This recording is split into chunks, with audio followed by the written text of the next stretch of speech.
and entrepreneur straight out of New York City, Michael Chernow. What's cracking?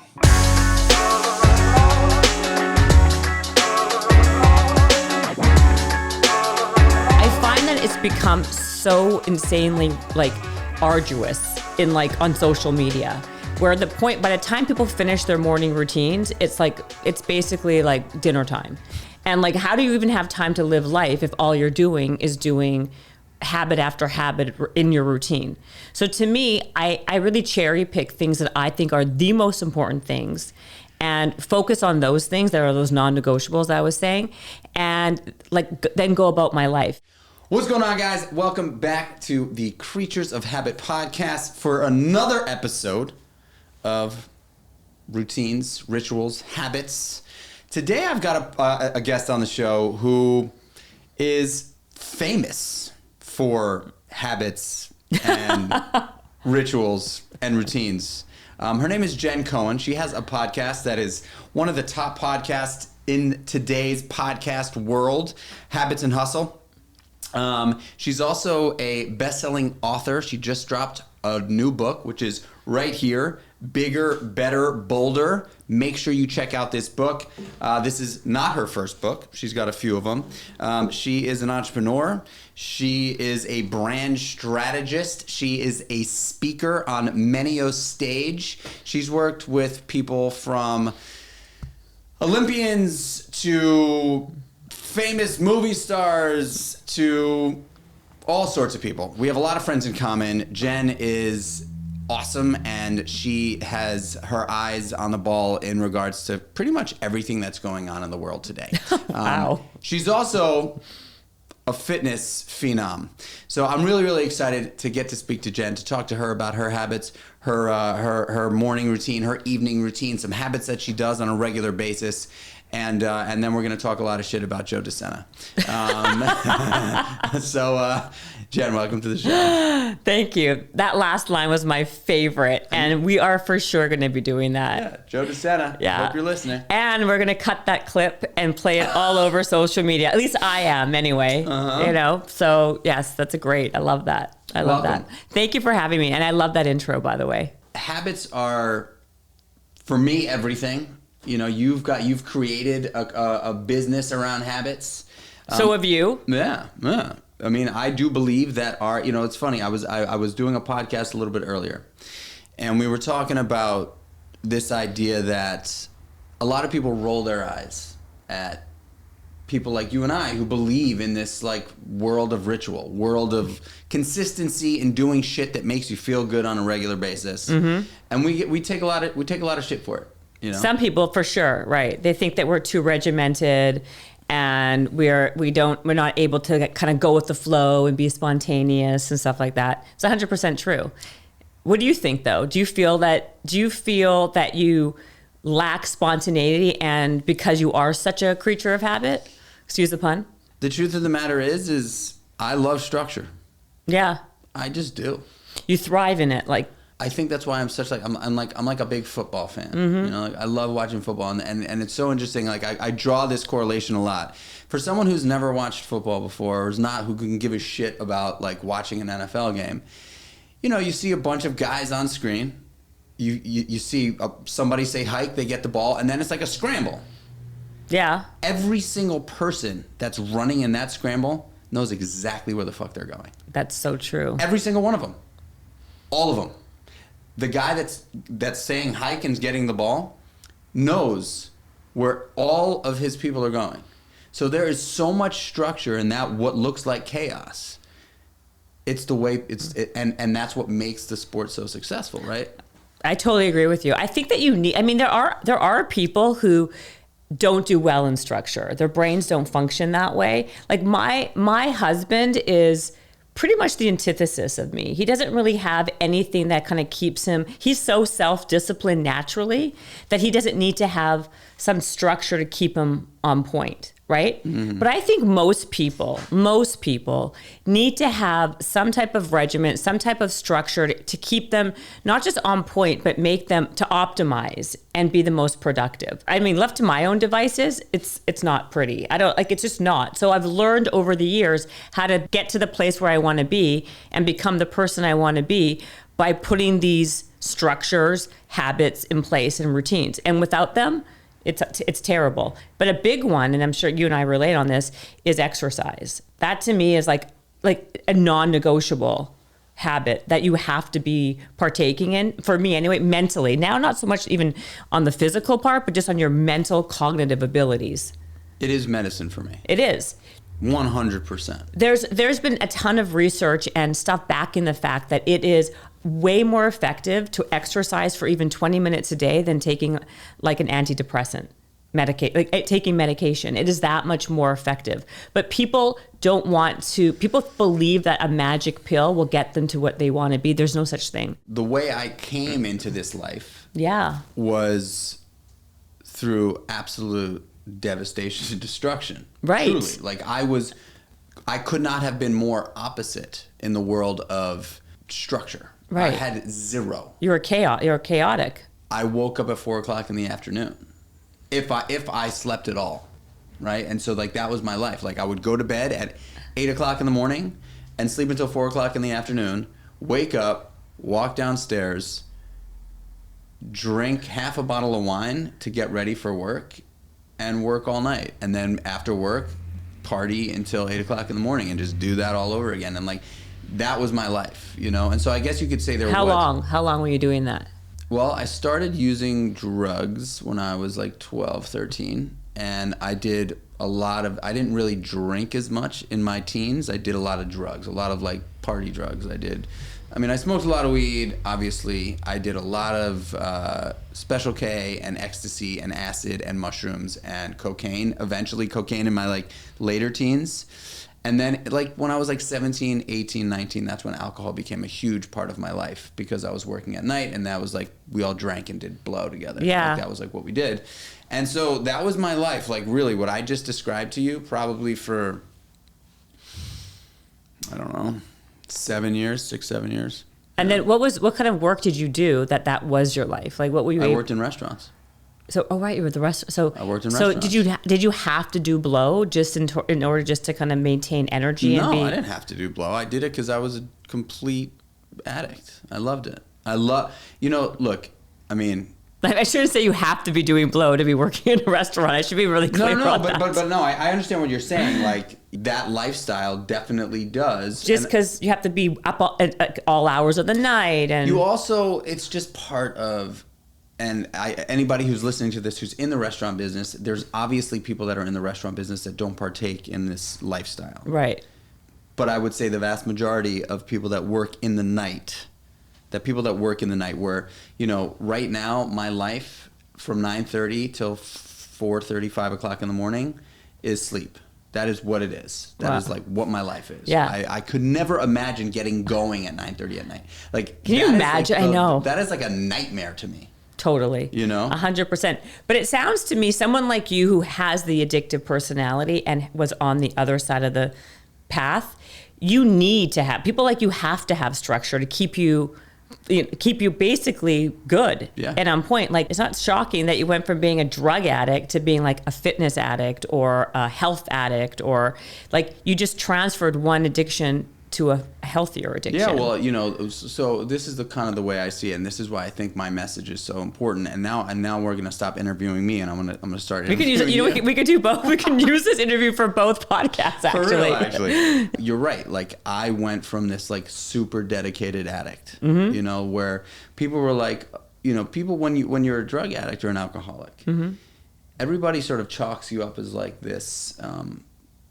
Useless, like when you don't understand addiction, when you don't understand the mental illness that comes along with addiction, or it starts as an illness before the substance actually becomes a part of it, people are like, no responsibility, no loyalty, like no. But the truth of the matter is that you're like incredibly responsible to being a drug addict. You are as responsible as you can be for the drug addict.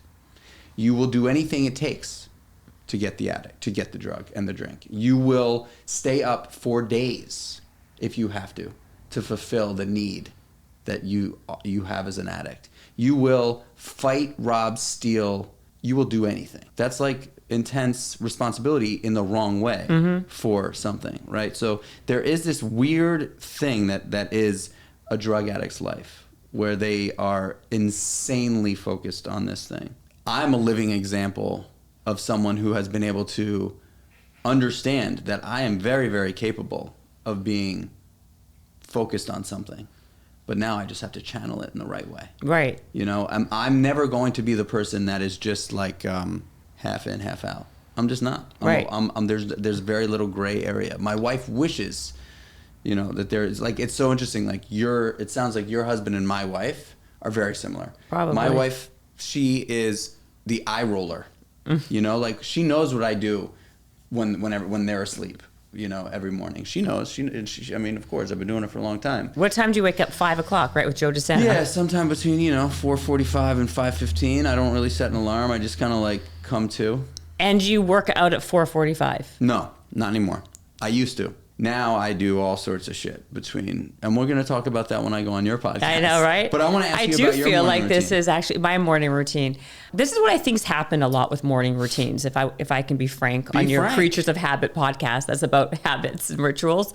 I find that it's become so insanely like arduous on social media, where by the time people finish their morning routines, it's basically like dinner time. And like, how do you even have time to live life if all you're doing is doing habit after habit in your routine? So to me, I really cherry pick things that I think are the most important things and focus on those things that are those non-negotiables that I was saying, and then go about my life. Because the reality is, I do have 2 kids. I know you have kids too. My routine has to fit and embed into real life, right? So my morning routine is very simple. And why I think I want to even I want to talk about this is that anybody can do it. It's not that difficult and complicated to really optimize your life just a little bit more by just integrating these small things. First thing, I will always just have, before anything, I have a humongous glass of water with lemon. Humongous. It's just because I hate water myself. And so I like to place these markers in my day where I know I'm going to be drinking water for hydration and for all these other things. So I won't allow myself to do anything until I have this big glass of water with lemon. Super easy. Anybody can do it, right? Mm-hmm. Right? Super easy. Totally. Another one is I work out in the morning. Super, super important for me. Another easy one is that while I am, on a phone call, I do a red light. Do you ever do a red light? Red light therapy. Every morning. Super easy, right? Every morning, shocking. I can only imagine how crazy after I just gave you this whole speech about how everyone has these I'm not going to tell you until we do it on your podcast. Okay, I'm sure it's insane. Because I just did a whole solo episode on people's crazy morning routines that are just crazy. I bet you now I'm going to have to do a solo just on your episode, on what you do as your routine. But to me, it's like being able to multitask certain things. So I can be listening to, or I could be reviewing or studying up on someone that's coming on my podcast as I'm doing red light, but I only do it on my face and up here so I can pay attention, or I'll go upstairs. I have 2 of them. So those are some of the easy things that don't take that much time. The workout takes the longest time, obviously, but things like that are super, super easy for me. I'm not much of, I don't have a gratitude journal. That's not how I believe I need to give gratitude. It doesn't work. My brain doesn't work that way. A lot of times when you ask people what their routines are, what their habits are, especially when I ask the same questions on my podcast because it's called Habits and Hustle, because I want to know what people's habits are, right? Mm-hmm. And so a lot of times I feel I get very similar answers, which is I write in a gratitude journal, I meditate, blah, blah, blah. I don't do either one of those. My meditation for me has to be in movement. I can't think properly, or I can't calm down by sitting in a kumbaya position. It just doesn't work for me. I've tried so many times. So I run or I jog as my meditation. So that would be my form of meditation. It helps me there's nothing that I've found so far that has given me the same type of clarity or the kind of thoughts or mood enhancement than running, even if it's at a very slow pace, because as I'm getting older, it's harder on your joints. But those are some of the things. So like exercise, red light, the water. So let's just, I just want to talk about red light for a second. So like, how long have you been doing red light? Not that long. I mean, actually, that's not true. A few years, but I haven't been as consistent with that one. Like I'll go in waves of doing it a lot. I also do the sauna. I have the cold plunge. I do all those. I didn't get into all that. That's more of a night routine. Oh, that's part of your night routine. Yeah. We'll talk about that. Yeah. I break it down so I can actually like have time to like live my life during the day, like do podcasts and stuff like that. And I can't wake up at 4:45. I just don't have the mental capacity. So I wake up at 6:45. What time do you go to bed? So it's interesting you say this. I try to be in bed at like 10:30, but I never am able to fall asleep until like 11:20. 11:30, which is really screwing me up a bit, because sleep is like obviously so fundamental, but I'm not good at getting myself to a place where I go to bed an hour early.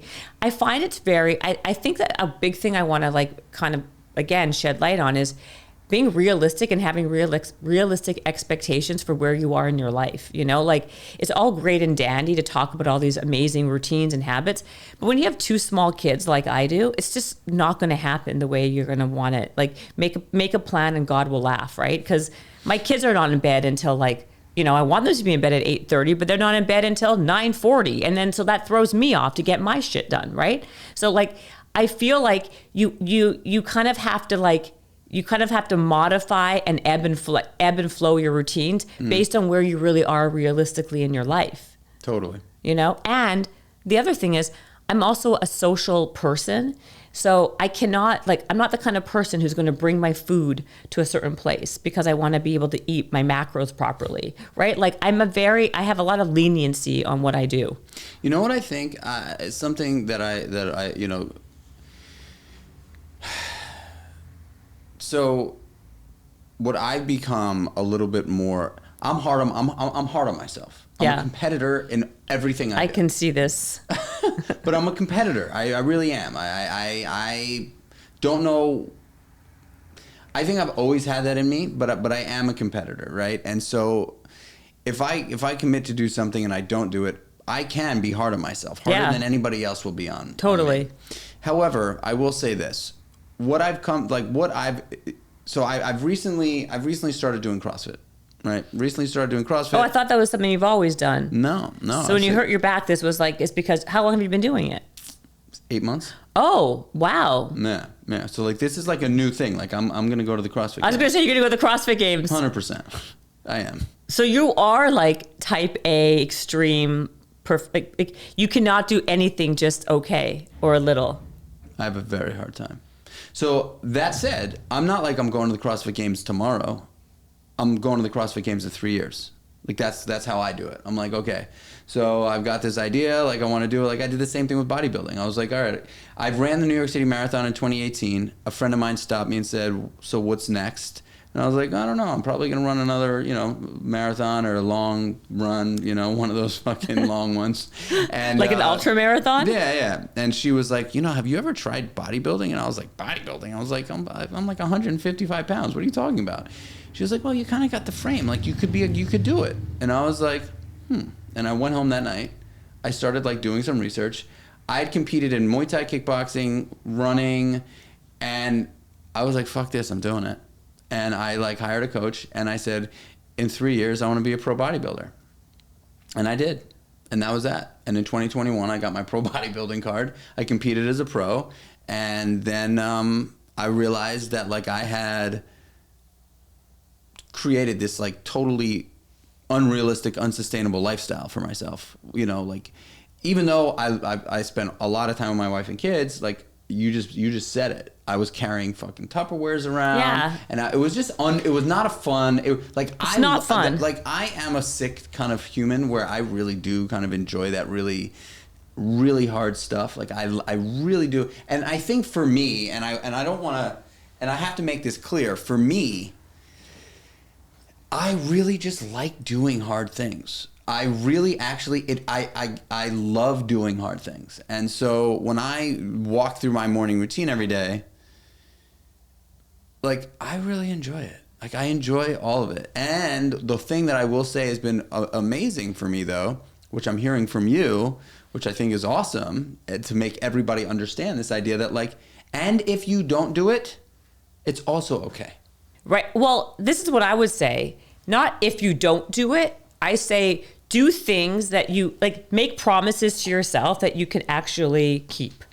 I find that what happens, and that's how people lose self-confidence in themselves and then go down a bad rabbit hole. But don't you think that can get kind of misconstrued to being like, okay, make promises that you can actually keep. But if you've never actually been someone that's actually been able to do what they say they're going to do, like if you've always been the person that's like, God, I wish I could just, like, you know, I always talk about doing that thing and I just, you know, and so, like, if you're telling that person to just make promises that you can keep, that person is going to be like, well, I've never been able to keep the promise that I really want to do. So does that mean that they're just, you know, just kind of like destined never to be able to, or what are you supposed to do about that? Don't you keep trying or make smaller goals for yourself? I think that we we have been all exposed to things.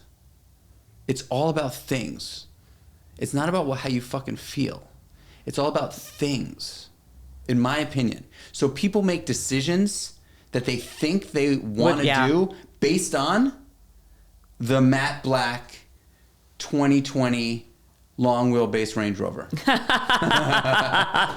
That's an unusual car just to bring up. But what I'm saying is like, that is ultimately, like, people see that and they're like, okay, so I'm going to do this and that's going to do this and this is going to get me this. And at the end of the day, it's like, yeah, but how do you feel?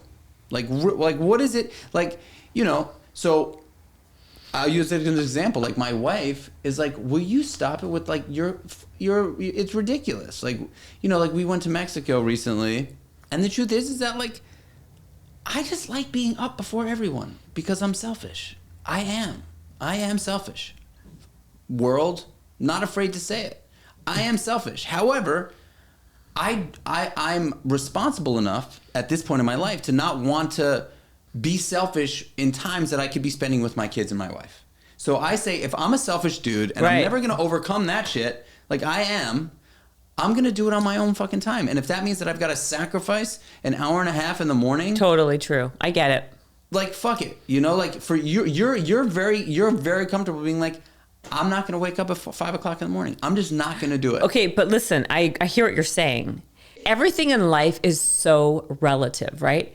Because listening to you seem like so extreme and so fucking nuts that, like, you're like a Joe DeSena level. That's why he told me about you, and that's why I think even the Mind Pump guys, because I appreciate people like you, but at the same time, even though I'm not at your level, a lot of people look at me and think I'm crazy because of, like, what I do, right? So everything is relative to who the baseline of people that you're talking to, right? Like, degrees. There are other people who make you look like you're like a Boy Scout, right? Maybe, I don't know. Actually, It sounds actually David like Goggins. David. Okay, maybe like David. Maybe, but maybe not. Like, you sound like you're pretty hardcore too. Well, I don't do that kind of crazy shit, but, you know, I'm like, I understand him. By the way, I had a guy on my podcast who made Dave Goggins look like a Boy Scout, and he is. I had this guy on who's a British intelligence officer who is tier 3 or whatever the tier is. Like, Dave Goggins is only tier 2. It's like same as Jocko Willink. They're not even at the same level as this other guy who did, like, insane shit. Like, where they're like, holy shit, this guy is, like, insane. But you just don't know who he is because he's not a social media, like, you know, God, right? But my point is, it's all relative to who you're talking to. Like, to me, I don't even think that you're selfish for waking up. What I actually thought, where my brain went, was, wow, he's actually selfless because he doesn't want to take time away from his kids or his wife. So he's going to be waking up 2 hours early to get the shit that's important to him out of the way, as opposed to most people who would just, like, do it in their time. Well, so you basically just completely backed out into my whole entire message, which is, I'm selfish, and most human beings are.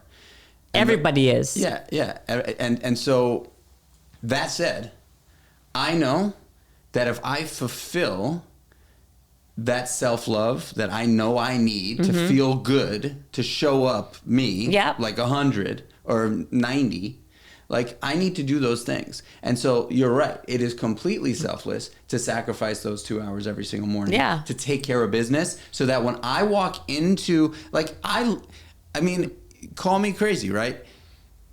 I love, absolutely, I could feel it right now, because I didn't do it this morning, you know, but yesterday I did. Like, I walk out of my garage where I've got all my shit at 6:35 to 6:40 every single morning.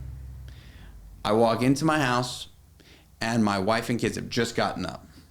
And I fucking love feeling the way I feel after just doing all this crazy shit that, for me, at this point, is like brushing my teeth. Yeah. But for most people, it's like, this dude is ridiculous. Nuts. Like, why would you ever do that? For me, I am on absolute fire. Like, it is like I had just, you know, like, ran a marathon. How good I feel walking in there. And it's all fun and games. Like, you know, right. Like, I am like the child. You know, like, I'm like dancing, like shaking my stuff, you know, in my robe, and everybody's laughing at me, and it's fun because I feel like a little kid, because that's what I want to feel. I want to feel good. Right. But you got addicted to the feeling of how you feel after the workout. Or no, not even. It's not even. I'm not even working out. What are you doing in there in your gym then? If you're not working out, I work out later in the day. I do. Okay. Like, so what are you doing? Fucking red light, sauna, cold plunge, meditate, stretch. Oh my God, you are one of these people. I do, but you're looking at the guy. I am that guy. You are that guy. I am. But I'll tell you this: it wasn't always like that. And when I moved from New York City to our house in upstate New York, it gave me an opportunity to explore all these other things that I've been hearing about for a long time, that I wanted to try. Yeah. And then I started trying, and then I said, fuck it. I'm gonna invest in this stuff and try it. And I'm here to tell you that the from 6:40 in the morning till 8:15 when I take my kids to school or drop them off and are on my way to the gym, I feel like a happy 13-year-old kid with the people I love most. Like, and I really do. Like, the energy that I have in that hour and change, I would do anything for. I can't wait to hear this routine of yours. I'm not telling you until we do it on your part. I know. I just think I can't. I'm just thinking about, like. But you know what it is. I know. Like, it's the same shit that everyone does. The thing is that the way I have planned it out the way I walk through it, it's actually not hard. It's if you have the things, it's hard for sitting in a cold plunge for 5 minutes is hard. It's a negotiation every day. Yeah. Does it ever get easier for you? That's the one thing I hate. Mm-hmm. Like, to me is like, it still scares me. Yeah, I have one. And I would sit in a sauna like that's 500 degrees for 10 hours over being in that cold plunge for a minute. There's something about the cold that freaks me out, and like, I hate it. I viscerally hate it. Yeah, and guess what? You are not alone, friend. Nobody likes it, right? No one likes it. But you know what? This is what the cold plunge does for me every morning. I could honestly, at this point, I could care less about what it's doing for my body. That's the truth. Yeah. I really don't give a fuck what it's doing for my immune system. Although I will tell you, I haven't been sick in 18 months. And you believe it's because of that? It's the only. Well, it's not the only thing, but I believe. My wife and kids have all been sick. They were just sick. All of them. That's happened like 3-4 times. We all got COVID 2 Januaries ago. Mm-hmm. That was the last time I was sick. And I was asymptomatic. And I've been doing the cold plunge every single morning that I'm home. I don't know what else I would correlate it to. How many minutes a day were you doing it for? 4, 5, depending on how I feel. So you're doing, which one do you have? The cold plunge? I have 2. I have the cold plunge.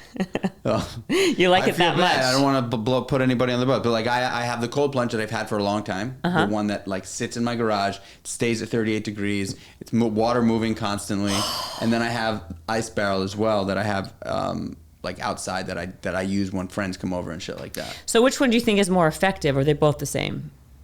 I don't want to say it. That means it's the ice barrel one with the no name. Well, a lot of people I know who are like really hardcore are using like stuff like that.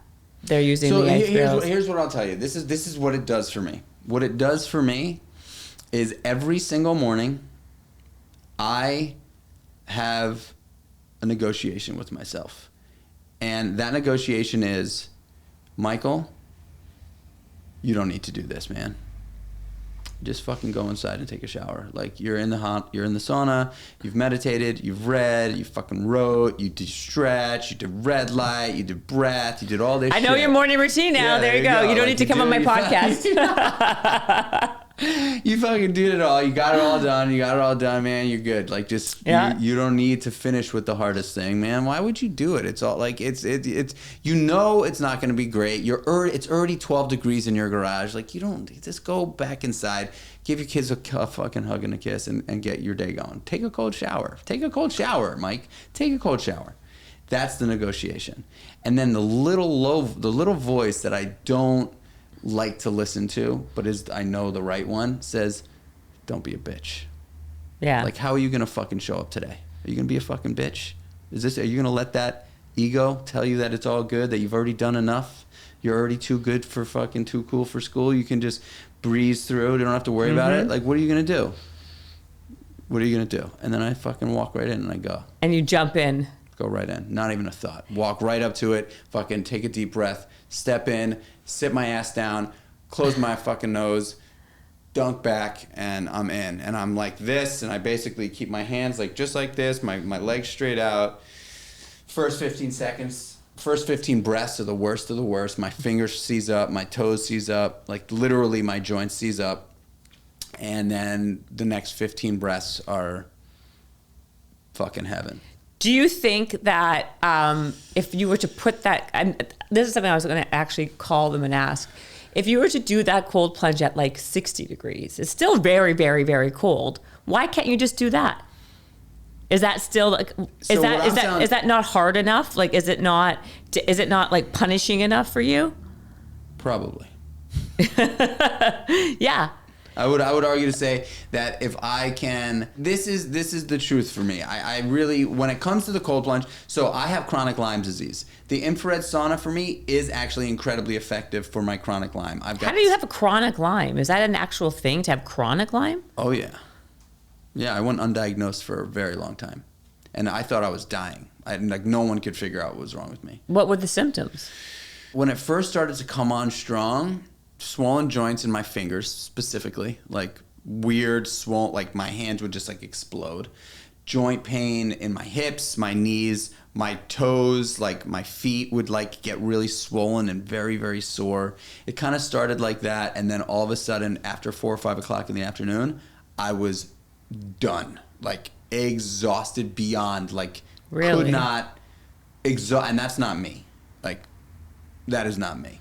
So I started feeling this, and then I went to the doctor, and I was like, Doc, like, you know, and this is before I was into functional medicine doctors, you know, this is like, this is like, I didn't really get into the functional medicine doctor side of things until this happened to me in my life. Okay. And and so I went to my doc. I was like, man, I'm telling you, like, this is like, I'm dying, man. I don't know, like, I feel terrible. And then all of a sudden, I got this swollen lymph node on the back of my head. Big, it was like the size of like a marble. And I was like, I got cancer. I was like, this is it. I've got cancer now. Like, what do I do? Like, I was like, it was like debilitating. And they did all this blood work, and my doc was like, man, like, everything's okay. Like, I'm telling you, like, there's nothing wrong with you. And I was like, Doc, I don't know how else to tell you that I feel miserable, like I'm dying. My joints are swollen. You can look at my hands. My hands are swollen. Like, I can't move after 4 or 5 o'clock in the afternoon. All I want to do is sleep. I don't want to get out of bed in the morning. And I got this swollen lymph node. He's like, I think it's psychosomatic, man. You got to go see the shrink. You got to go see the psychiatrist. Like, and this had been going on for like 8-9 months. My wife also was like, Mike, like, you know, because it was like, I was really depressed because I couldn't. I thought I was dying. And nobody believed me because all the blood work was coming back okay. And then finally, a friend of mine said, you got to go meet this guy, Frank Littman. And I met this doctor named Frank Whitman in New York. Yeah, he's very well known, isn't he? Yeah, he's very well known. Yeah. And I walked into his office. He looked at me. I sat down, and he says, "You have Lyme disease." And I was How like, did he know? This is his thing. And so I was like, no, I don't have Lyme. Like, I've been tested for Lyme. Trust me, I don't have And they Lyme. did test you? Oh, yeah. And he was like, no. He's like, what you're telling me and what I'm seeing, you have Lyme disease. I'm going to send you to a place to go get checked. And he sent me to this little lab on 30th Street, and I got blood work. 2 days later, he called me up. He goes, you are not only Lyme positive, you're Bartonella, you've got 2 or 3 co-infections, blah, blah, blah. I was like, oh, shit. He threw me on like a heavy dose of antibiotics. Didn't really help, but I will tell you this. A year of that struggle, like when I found out I had Lyme disease, it was like the best day of my life. Right, because you've been I thought I was dying of cancer. Right, and it's been vindicated because everyone thought that you were a kook. So I went to the psychiatrist, and the psychiatrist put me on antidepressants. Oh my God! And so I then went back to the psychiatrist, and I brought the paperwork with me, and I just said, I just want to let you know something. You prescribed me drugs, which I've never done before. And by the way, I've got no issue with people taking brain meds. Like, if you need them, you need them. Great. I just knew that there was something fucking wrong with me, and I didn't need them. And so I went back to the psychiatrist, and I was like, here is my Lyme disease positive and Bartonella and all the other things that are going on with me, super heavy metals, all this stuff. Like, there was something desperately wrong with me. I've got major mercury in my system and all sorts of stuff. And he was like, I'm sorry.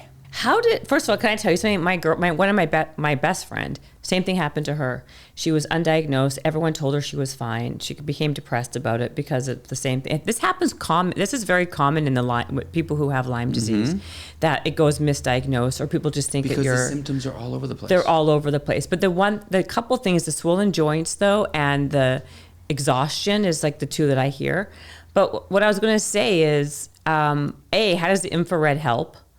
And how are you able, if you have chronic, how are you able to work out like you do now? Like, how are you able to do this stuff? Like movement is medicine for me. It is truly physical and But how do you mental. have the physical energy? Oh, because I just am an animal. And Apparently. I just don't care. So Like, is it hard for you to work out? I think that I have legitimately like put myself in a position to not allow it to stop me. I know that if without it, I'm not the man I am, and so it is like you said, it is a absolute non-negotiable for me every day. Period. It was the one thing that made me feel good when I was really going through that year of misery. Totally. It was like the one thing that it's hard. It's like you and I, right? Like you and I are such advocates for movement and fitness and all the things that we talk about, right? Like. Yeah. Mental health is a real thing. I don't want to take that away from anybody. It's a real thing. I've struggled with it. I know lots of, it's all over my family. Like, it's a real thing. That said, the one thing that's gotten me through depression, addiction, all of it. Yep. The one thing that I can point to, above all, is movement. It's the one thing. What? It's 100%. Listen, you're preaching to the converted, right? I totally agree. I think there's movement can probably cure 99% of a lot of the mental health issues that are out right now. If people actually applied it, believed it, and did it regularly. No, and not sporadically, because it has to become a habit for you. Like, it has to actually become so ingrained in your brain where you crave it if you don't do it, where you can see the difference between doing it and not doing it. But I believe that is like that should be the number one prescribed thing for anybody right now. Totally. Because it helps with your anxiety also, like everything, but also it just in terms of your focus, like there's so many people on Adderall, right? Like adults, like millions of people are on Adderall, and they get prescribed these things like candy, right? Like, it's so easy to get a prescription for anything these days, right? And the reality is, like, and no one knows the havoc it does to your body, like all the side effects. People don't know. They think, it helps my brain, I can focus. But you don't know how that affects you in other ways, right? If they actually just did some real movement, I would bet that their focus would change up to 75%. I mean, look, I'll tell you this. That's just a number I'm throwing out. I'm not a doctor, but I would say it's pretty high.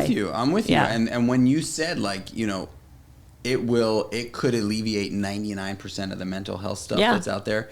Here's what you and I are both not doctors, so we can't actually make a claim like that. However, it's my opinion. The truth is, it will make you better. There is no way around it. Okay, how about this? I maybe can't make a claim because I'm not a doctor, but what I can say is my personal experience is without it, I would feel anxious, I would feel unfocused, I would be major ADD. The second I work out, phew, I'm so much more focused. I have so much more, my cognitive abilities have then been heightened tenfold by far. Like I'm not even the same person. So by the way, going back to what you're saying about your family, but like how selfish versus selfless you are, I think that you are doing a disservice also by not doing those things because you're showing up like half the person that you could be. 100%. Versus, I believe that to be 100% true. Yeah, and like you can't tell me that if you took two people equally sort of debilitated with depression or anxiety or whatever, and you take one of them and you put them on a 30-day walk a mile program, and the other person stays in bed, like if you looked to see the difference between the person that stayed in bed and the person that actually went out to walk for a mile every day for 30 days, like chances are, I would argue, I'd probably put my house on it, that person would just feel a little bit better than the person that didn't. I would put everything on it. So the one thing though is like here, and I think this is where the challenge comes in though, right? Like in the world of mental illness and mental health, we would get in trouble for saying, just go outside and take a walk. Because there are people that truly do not believe that they have it in them to get up and go out and take a walk. Okay, that's true. And I understand that. Number one, again, it's all about extremes. There are people, of course, who have severe depression, clinical depression, that is bipolar, personality disorders. And that requires a whole other, I'm not a doctor. I can't diagnose or prescribe whatever. But I will say for the average person who's suffers from, normal anxiety or depression, it's 100% beneficial. But I will also though argue that if those people who actually had much more of an extreme version and they did partake in exercise, I think that it would behoove them and enhance wherever their levels are. I know people who have bipolar, who have all these things, and that's when they went to fitness. That's why they're like you.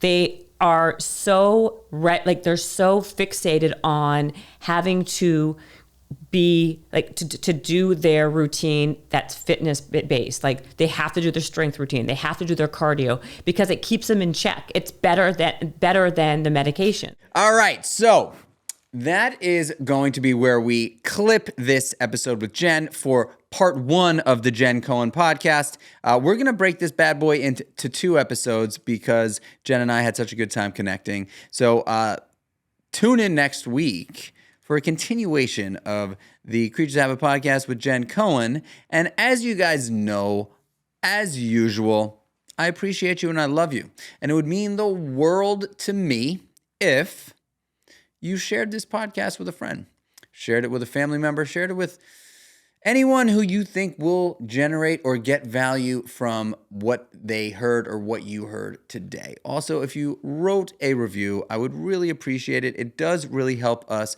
grow the podcast, keep it going, and a 5-star rating, cherry on top. I appreciate you guys. I love you guys. Until next week's episode, peace.